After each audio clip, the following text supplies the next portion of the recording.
My name is Natalie, and I have an interview with a member of the band Louder Than Quiet on March 10th, 2015. First of all, can you introduce yourself and tell me what you do in the band? Well, we got 4 of us here, so I'll start with me. I'm Dominic, I play bass guitar in the band. And I'm Ali, I play guitar and I sing. I am Rico, and I sing. I'm Anthony, and I play drums. Nice to meet all of you. Nice to meet all of you. Nice to meet you. What type of band are you guys? It's like a little mix of like death metal and like post-hardcore. Well, that's a good combo, isn't it? Yeah, it's very unique. I'll tell you that. Like, it's coming from like 2 different extremes of metal. Like, you got like death and like fast, or like your nice like death metal. Then you got like your nice melodies and post-hardcore. Then you try to combine them, try to make them mesh together and sound good to the ear. It's hard to do, but we're trying. That's for sure. Yeah, we're not trying to have it become limited where we can only like put out the same sounding songs over and over again. So we're trying to expand on it and be able to structure it to where we get the best of both worlds in it every single time. Can you tell me a brief history of the band?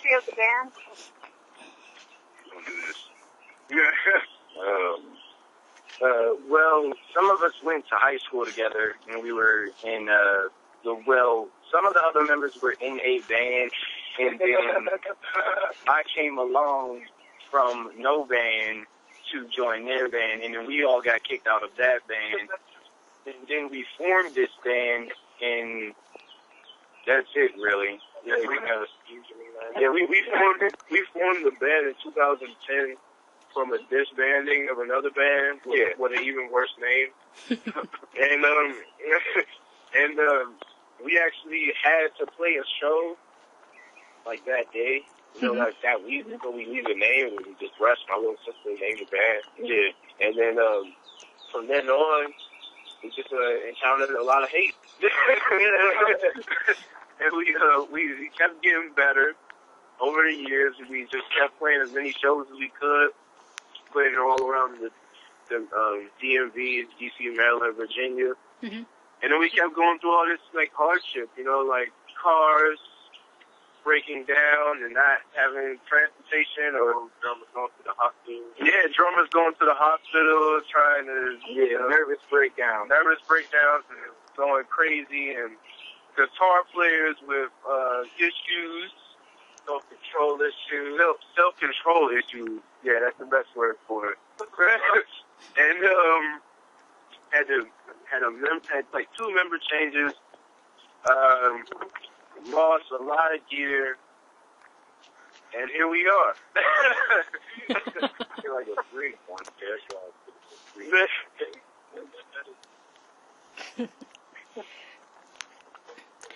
What about your band's name? Louder Than Quiet. What does it mean? It's one of them things where actually okay, when we first had Loud and Quiet as a name, we were sitting in a basement, right? Mm-hmm. And the rest of the band wasn't paying attention at all to the name because they wanted something better. So nobody cared. I mean, from the parents that was in the basement, and everybody, it was like a big meeting about the name. So it was like we had just got out of a situation where it was like the old band, like my old drummer's mom was like nuts. She wanted him to like leave the band and control us like we were like slaves or something. So it was like when we got kicked out of his band, like him and his mom kicked us out. Like his mom, who didn't even play an instrument. So it was like she wanted him to speak for us, and my sister was like, my sister had a book of names, but she was like, I got a name, Loud and Quiet. And she was like, you can just say that y'all loud and quiet because y'all were like silent, like they wanted to silence y'all the whole time that y'all were like in the last band. And then I was like, I guess that could work, but nobody else cared. I knew nothing of this. I did not know exactly you had Killing Britney on the like board and you didn't care. It was just like starting Killing Britney today. You and Lil was like, nah. That's all I remember.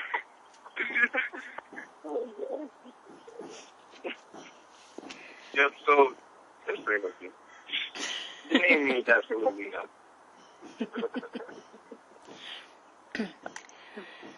Who would you say are the musical influences that you look up to the most? Alright. You really want us to answer that question? Like, you have enough time for us to answer that question. Like, it's so many people. Do you want to start? Ali? I hope there's not a limited name on the list, you know what I'm saying? Because Loud and Quiet is influenced by a lot of things. Number one, P-Funk, Funkadelic, Drake, Little Dragon, Jodeci, Manic Orchestra, Parliament, let me see. This Mother Down, Zyard is Murder, The Black Dahlia Murder, for sure, both of them. Yep, Janis Joplin, Rush, Periphery. It killed with the gauge. I know. Shia LaBeouf. Yeah. The Chariot, yeah. The Chariot. And a lot of scoops, man. Off scoops. I have no. Like, I don't know. Oh, and Mitch Lucker. He's his own band. He's his own band.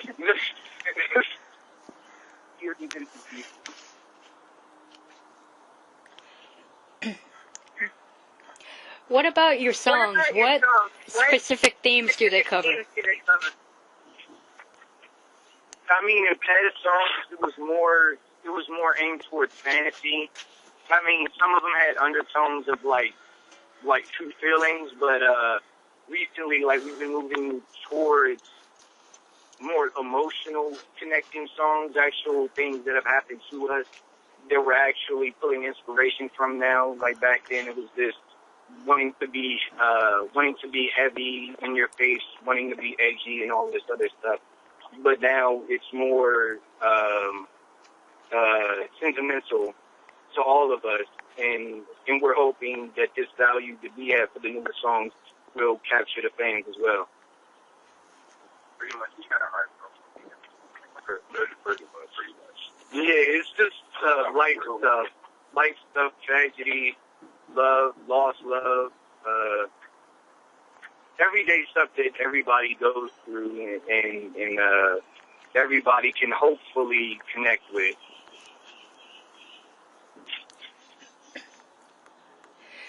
Do you guys all write your own songs and music? Can you describe the songwriting and music process?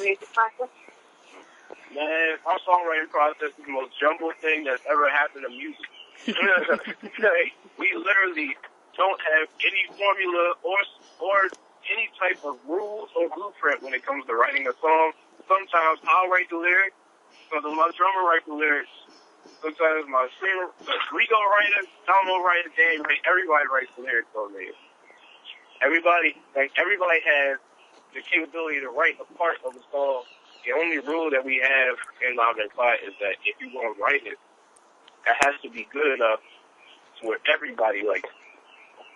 So we don't care who writes the guitar part, we don't care who writes the lyrics or what have drum suggestion or anything like that. Everybody has equal say in the song because we all have to play the song live. So yeah, we're all a band, so we all have to approve of it in some way. Yeah. I mean, sometimes it's like an actual band. It's not just one person. Like a lot of bands nowadays have one dude that does the entire process. But he actually fucking like, yeah, everybody just. And then like, I mean, sometimes like we all work. Everybody in the band works we have things we do, so we're not always able to be in the same place at the same time. So sometimes somebody will write a part at home and bring it to practice. But the overall idea is that you are bringing ideas to practice. A song doesn't get made until we all approve. Yeah.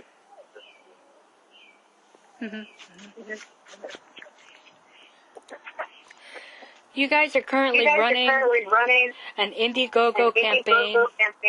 Can you briefly discuss it and what you hope to achieve from it? I mean, right now, people hate us. Right now, yeah. Okay, here's the deal. Because we had recently had this guy post a Facebook comment. Okay, recently we just had a guy post a Facebook status about how he hated us because he felt that we were a bunch of entitled kids that were just asking for money without understanding the reality that every single person from any walk of life that isn't born into wealth has this type of struggle. You know what I'm saying? You can't just dismiss the fact that everyone has a struggle. Now, it functions, I feel like bands function the same way as if you want to be a doctor. You go to school, there's an investment there. You know, you go to college for 4 years, and then you have to work toward actually having to settle into that career, especially when you're a doctor, because when you want to be a doctor, you have your own, you know, you want to have your own practice, you want to have your own everything. And that's how it is when you're functioning as a band as well. You know, it's not easy because we're dudes that for every feature we've had, everything we're working with, we've come out of pocket or we've had someone that believes in us responsible. So, you know, the way that we approached the Indiegogo campaign was half that satirical and, you know, half serious. Because we're not expecting people to pay for everything with us. Like, we're hoping that people believe in us to give us what they think. You know what I mean? It's like, if you can give $1, you can give 30 cents. That's fine because that's going towards, you know, something with the band. If you want more music, then that's what you'll get. If you want more music, quicker out. Because we can sit here and save up money and do whatever, and we won't put out an album for another 6, 7 years. You know, we're all working jobs that pay anywhere between $8 to $12 an hour while still trying to sustain our own personal life. You know what I mean? So making this a commitment the way that we have with the music means that it means much more to us than just the people that are doing with the thing, or have a bunch of backing from, you know, parents or family members or whatever. We don't have that type of people. We're doing this ourselves. So that's why we have the Indiegogo campaign, because hopefully people can understand it from that perspective. Like, you know, these things that make some good music, you know, they're kind of dumb in the sense where they have great personalities, and I want to see them prosper. That's what I know that all of us in this band is hoping. You know, people would take it for the fact that we're doing it because we love music and everything doesn't have to be serious, but it's still serious in the sense where in order for us to bring music in a timely fashion to do these types of sports, this is only to get us off the ground. This isn't something that we're going to have an Indiegogo campaign for every single album we do.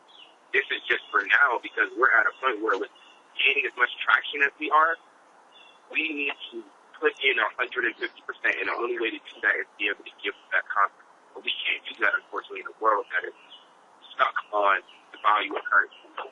So, I mean, that's pretty much what it is. As you mentioned, you guys do a lot of this stuff yourself. So why did you want to approach the DIY, you know, method of doing things and be an independent band?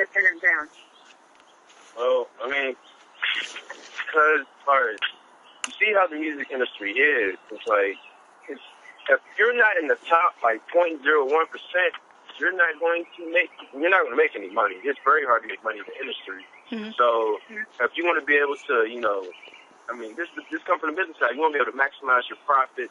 If you want to be able to get the highest return on your investment, going DIY is the best path. I mean, it's harder. It takes way more time. It takes more out-of-pocket money up front. But at the end, you'll reap more of the benefit. Like, my favorite quote is, telling a musician to be a musician only for the love of music is like telling a doctor to save lives and not get paid for it to save someone. It's a very backwards business because people don't view musicians as after for a career. But the reality is most of these people making 3 and 4 figures right here are the same people that are listening to the same artists that will tell the musicians it's not doing. You know what I mean? So, like, musicians need just as much support. We chose DIY because, I say personally for me, because I've had offers for different labels because, you know, I do, my side is hip-hop. And I've been doing that for years now. And with me gaining notoriety from that, having record labels contacting me and dealing with different things that I've dealt with, I've noticed that unfortunately not everyone has your best interest. And that's really what it is. Not everyone has your best interest at heart, because everyone's on a struggle and everyone's on a fight. And that's how I view, record labels. Record labels were on a struggle. They started making money. They got addicted to the money. They wanted to make more money. And unfortunately, bands have to suffer. It's not just labels either. It's venues too. Venues that have people paying to play when they know that they're driving 200 miles barely broke. You know what I mean? It's all the same thing. That's why we chose DIY. Yeah, it's just the history in like the harsher music scene is like every band before us has usually done it by themselves. And so, I mean, we pride ourselves on that. We kind of connect us to that type of vibe.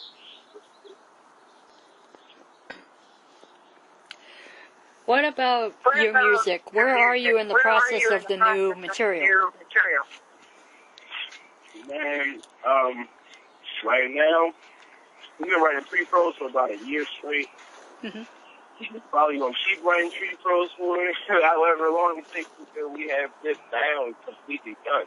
The sound that we're going for, I don't know if there's a band out there that actually has this sound. From what I know, we're the only band I've ever heard of that is post-hardcore and death metal, like melodic death. I don't know another band that looks like it. So for us, there is no blueprint. There is no structure or anything that we can follow in order to study how to make our song. Everything is made from scratch. So it's like we're trying to make the sound, and we can make a formula with making the sound. So that every time we make a song, it has our sound. It doesn't sound like anybody else. Kind of like what Underoath did. Yeah, Underoath did that. Chariot did that. Meshuggah did that with the quote-unquote gent movement. Like, every pioneer, any genre, well, I say heavy music because that's what we're talking about. You had your Van Halen, you had your Iron Maidens, you had all of these bands that had started something. They had influences for something else. They were like, hey, dude, this sounds a little bit cool about the push art. Let's make a genre out of it. And for us, it's like, well, metal is already there, so what can we add to metal that hasn't been there before? Hey, post-hardcore isn't in, a lot of the heavier music because I guess the bands before us have tried very, very hard to keep them separate. I know, like, but I was like, it's like they're opposite, even with the fan bases. You go to a post-hardcore show, and you're going to see kids right now. You're going to see, like, any kids. You're going to see, like, girls. You're going to see little girls, like 12-year-old little girls, and, like, you know what I'm saying, like, kids who are, like, in high school, or if the oldest people there are going to be, like, 21 or 20, 21 to 25, they're going to be drinking, but they're not going to be, like, some super, like, macho metal elitist dudes, like, what you'll see at, like, a mellow death show. You go to a death metal show, you go to, like, Maryland Death Fest, go like anywhere where a melodic death metal fan is going to be. It's going to be big, stocky dudes with muscles and hella tattoos and like, I mean, it's going to be a completely different world. They're opposite even with the fan base. So, like, for us, man, just to get this to cohesively mix into one song is hard enough. So every song that we're writing right now, we're trying to make sure that they're, like, absolutely perfect. We can't, like, just put ourselves out there on the scene and just not have everything, like, down packed. As well as the fact that we don't want to release anything that's not recorded properly, so we're also going to be having in the studio as soon as we can, based on our money situation. That and, Jamie King is doing a lot of work with the team very right now. So whenever we can get into the studio, we want to make sure that everything is together so we're not wasting time.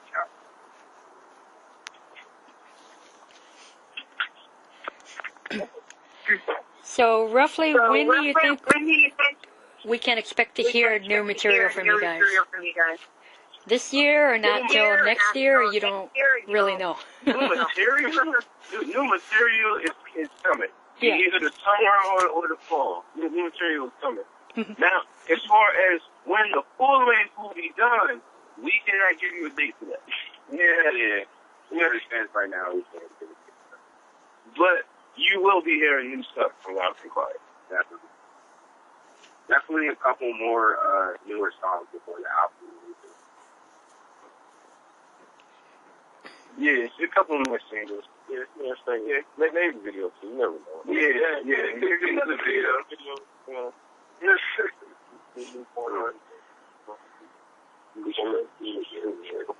Yeah, I mean, it works. Parasite. Look at that shit. Did it work for him? Yeah, I forgot about that. What else do you guys have planned for this year? World domination. I mean, pretty much. I mean, like, we're going to start in, like, D.C., all right? And we're going to see, like, Northern Virginia. You know, then maybe we go up north to Baltimore. And hopefully spread out. Next thing you know, maybe we're in Argentina. Who knows? We're trying to get it. Now I just go to the world. We're trying to get Australia. Yeah. We're trying to get as far away from the DMV as possible. Whoever can help us, please. Yeah, you know, sometimes I think the dream is just to get as far away from home. You know, like I think we've been here so long, and we've dealt with this theme and the people here for so long. I went on a vacation to see my people in California, and it was like we got so much more love over there than over here that I was like, I just came back and told the dad, like, look, man, we gotta go. Like, I think the plan for us, like, the ultimate goal for us is to make music so that it can be our gateway to leave. Yeah. Yeah. We would love to play music for people who love the music like that we play. We actually like the music that we make, so we want to meet people who like the type of music we like too. And if we can just keep traveling and keep meeting people, that's the dream.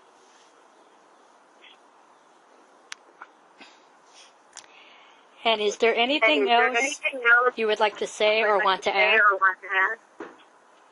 Shout out Adam Cody. Shout out Johnny Craig. Shout out to Jamie Costello, because I'm trying to get some drum lessons. Shout out to Jamie King, because he's the man. And shout out to Old Town Music Group, because they're amazing. And all the fans that like it. And shout out to all the people that hate it, too, because they're going to be salty playing on us. And if anybody asks you how we got Johnny Craig on the track, just tell them Old Town Music Group took care of it. Oh, and also shout out to everybody that posted it. Yeah, man. Yeah. Shout out to everybody who even support us at all. Yeah. There's a lot of people that don't care about us at all. Yeah, there's a lot of people who just told us that we shouldn't even be in a band because we don't deserve to be musicians.